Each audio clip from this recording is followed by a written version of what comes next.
Alright, overhead, deadlifts, bench, and some accessories. Tonight we wanted to do a pyramid with our overhead press. So the first recorded set here is 175 pounds. Goal was to just do it for a triple, and we were going to go triples all the way up as far as we could continue doing that, or 195, whichever came first. So Glenn there, nice easy triple. And for me, it's pretty easy as well. And you can see here I'm wearing the Chuck Taylors. Normally I wear my Olympic lifting shoes with a raised heel, but since we weren't cleaning due to some shoulder issues I'm having, and we're pulling it from a rack, I wanted to try the Chucks. You can see Glenn here starting to get a little bit heavier. This is 185 pounds for a triple. And he just didn't have that third one. If he can't get it past his forehead, he's not going to be able to finish the lift, and he just wasn't able to get it high enough. So really got to generate enough speed to get your head through and let your triceps take over front of the shoulders so that you can finish the lift. And then this is the top of the pyramid, 195 pounds.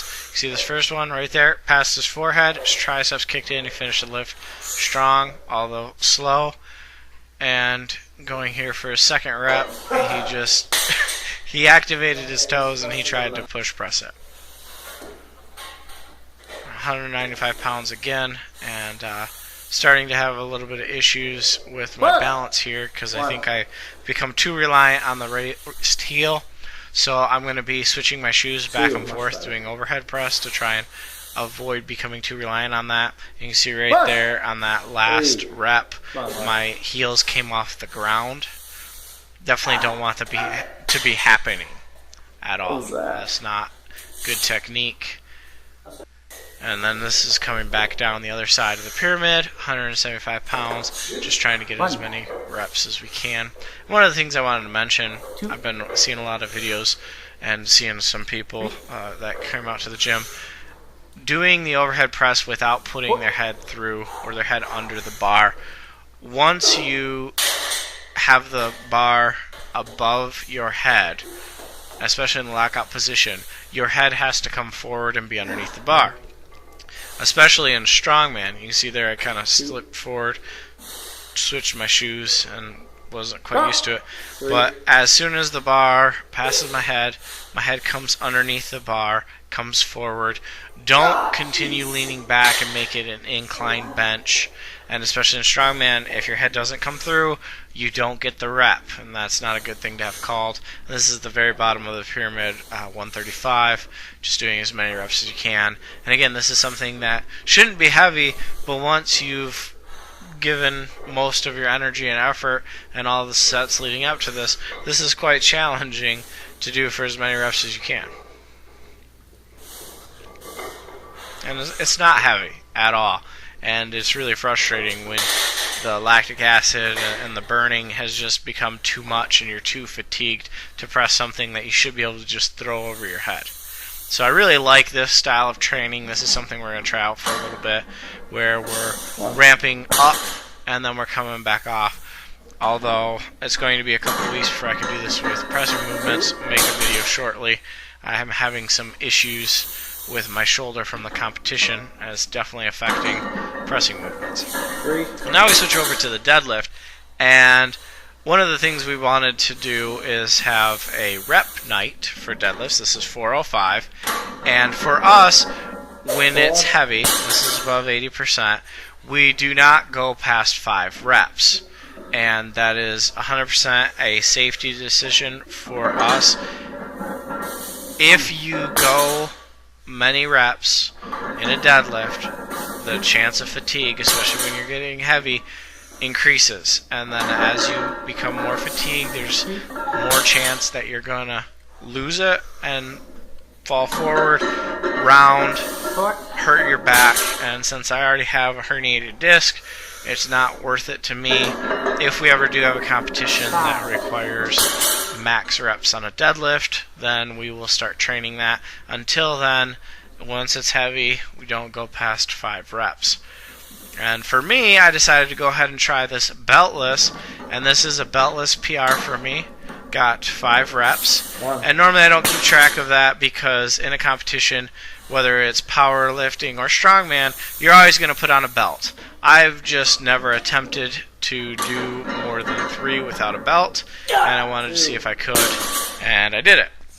So it's something, once you get past a certain point, you need to put on a belt to have that intra-abdominal pressure against the belt, be safe.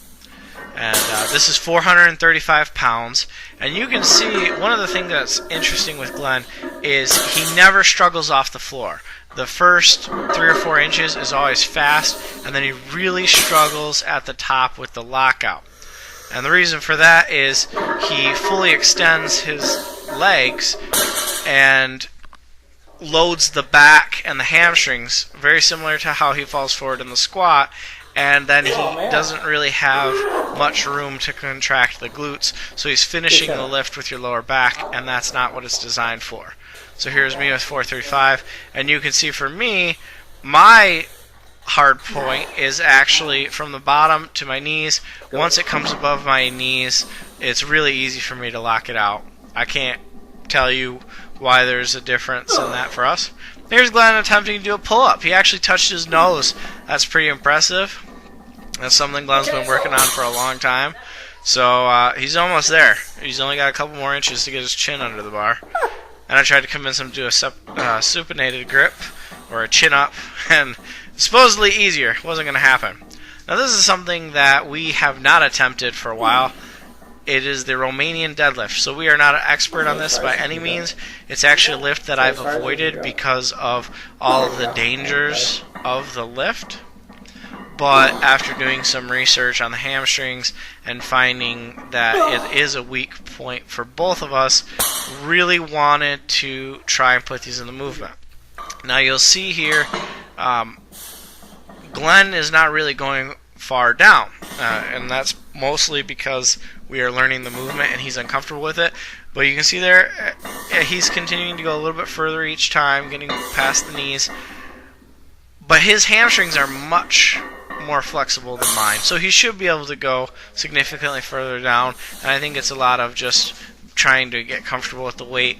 Probably should have used less weight. This is 225 here, and again, we don't have the movement pattern down, so this is something we're learning. But the Romanian deadlift is something I do not advise for people with back problems unless they are very, very comfortable with their back not rounding under weight, as your back will be loaded 100% of the time. So we decided to move the camera to the side because I was really worried about back rounding, and I wanted to see how the movement was looking. So you can see here, I'm getting a little bit more knee bend than I wanted, but the back, what we're looking at is that lower back there, it's staying straight the whole time. So that's what I was worried about. I'm glad that that was staying straight, and it's something that is definitely working the hamstrings. Glenn picked it up with a rounded back. Don't do that. He wasn't really paying attention to the weight, and that's how you get hurt. Even if it's a light weight, treat it as though it's a heavy weight. A lot of people get injured with weights that are nowhere near being challenging to them because they do that right there. They just pick it up. But again, here you can see he's managing to keep his legs a lot straighter than I was, and because of that, he's not going down as far. But again, it's a pretty neat movement. As you see, the bar never touches the floor. The load is 100% on your lower back and your hamstrings throughout the movement. And I was trying to finish with a hamstring contraction, but you can see there I'm definitely getting some glute activation and hyperextending a little bit. So I really need to watch that. Hyperextension at the top shouldn't happen, and I think I was too focused on the hamstrings that I wasn't paying attention to what I was doing with the lockout position. And then we of course went into bench. This is to be our reps after doing overhead, and starting that out with 225 pounds. And one of the things I really challenged Glenn on was practicing using his leg drive, and you can see here as he continues to go, his legs are starting to activate. He's driving his heels on the floor, but we're still having a problem where his butt is coming significantly higher than it should be, so sometimes he is losing contact with the bench, and that is not allowed in the USAPL or the IPF, which is what we intend to lift in, so need to work on that. For me, I am getting some leg drive, not as much as I should probably get, but I have, I think, found the perfect leg stance for me. It's keeping me locked in, I'm not losing contact with the bench, and I am able to drive them into the ground. However, it does put a lot of stress on my hips, so I need to keep an eye on that. And did widen out my grip to something that's still comfortable. It's nowhere near as wide as would normally be recommended for benching competitively, which is something that lowers my bench numbers. It's a lot more narrow than most people will bench, and is actually in some places referred to as a close grip bench. So it's a lot more tricep involvement than you want, but I can't go any wider due to my right shoulder injury. And what we started doing here, this is 245 pounds. We started supersetting it with pull downs, and the plan for the pull downs was to start really heavy and just try and get as many reps as we can, and then work down to a lighter weight where we're getting a lot of reps in embodiment. And you can see here the weight's almost pulling Glenn off the bench. We don't have something to hold your knees down, so it might be a little bit too heavy for him.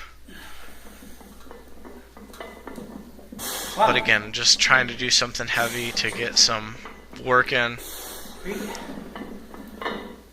for the pull downs. And as far as the bench goes, 245 is not a bad number to be working on for reps. And you can see there, I don't even have my pinky to the ring, so just an idea on my width. I'm about an inch away from the rings on my pinky, and you'll see most big benchers have at least their pinky on the ring. A lot of them have their pointer finger on the ring, so significantly wider, and that shortens your range of motion. So if you can do that without it affecting your shoulder, it will result in a bigger bench. So it's something to keep